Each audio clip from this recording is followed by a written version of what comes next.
Telangana inter ఫలితాల్లో భారీగా తేడాలైతే వచ్చినట్టు తెలుస్తుంది. అంటే ఇంటర్ ఫలితాల్లో బాలికలదే పైచేయి అయితే అయిందనమాట.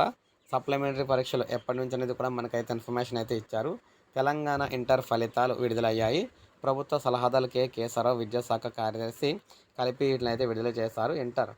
ప్రథమ ఇంటర్లో 66.2%, ద్వితీయ ఇంటర్లో 70.58% ఉత్తీర్ణత అయినట్లయితే చెప్పారనమాట.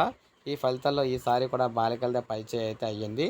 ఈ ఏడాది ఇంటర్ ప్రథమ సంవత్సరం పరీక్షలకు 4,89,000 మంది హాజరు కాగా 3,23,000 మంది ఉత్తీర్ణత సాధించారు. బాలికల్లో ఉత్తీర్ణత శాతం 74 కాగా బాలులో అయితే మనకి 57% ఉంది. ద్వితీయ ఇంటర్ పరీక్షలకు మొత్తంగా 5,00,000 మంది విద్యార్థులు హాజరు కాగా 3,50,000 మంది అయితే హాజరయ్యారు. బాలికల ఉత్తీర్ణత శాతం 78 కాగా ఉత్తీర్ణత బాలులేమో 62% ఉంది.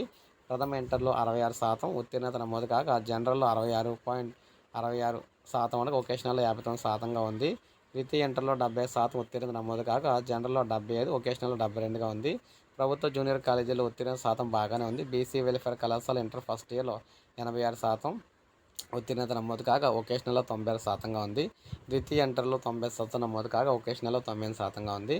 కేజీబీయూలో ఇంటర్ ఫస్ట్ ఇయర్లో 72%, వొకేషనల్లో 86%గా ఉంది.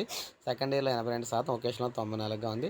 ప్రైవేట్ అన్ఎయిడెడ్ పాఠశాలలో ప్రథమ సంవత్సరంలో ఫస్ట్ ఇయర్లో 77%, సెకండ్ ఇయర్లో అంటే వొకేషనల్ 60%, సెకండ్ ఇయర్లో 71%, వొకేషనల్ 51%గా ఉంది.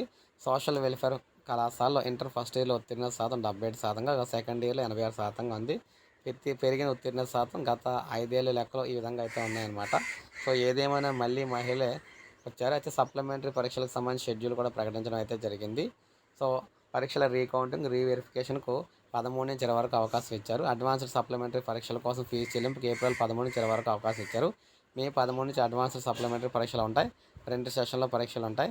ఇంటర్ అడ్వాన్స్డ్ ప్రాక్టికల్ పరీక్షలు మే 20న ప్రారంభమవుతాయి. ఇవి 2 సెషన్లో అయితే నిర్వహిస్తారనమాట. సో ఈ విధంగా మనకి ఇంటర్ ఫలితాల్లో ఈసారి ఈ విధంగా అయితే ఉంది. సో ఇది అప్డేట్. ఒక లైక్ చేయండి, సబ్స్క్రైబ్ చేసుకోండి, మన ఛానల్ సబ్స్క్రైబ్ చేసుకోండి.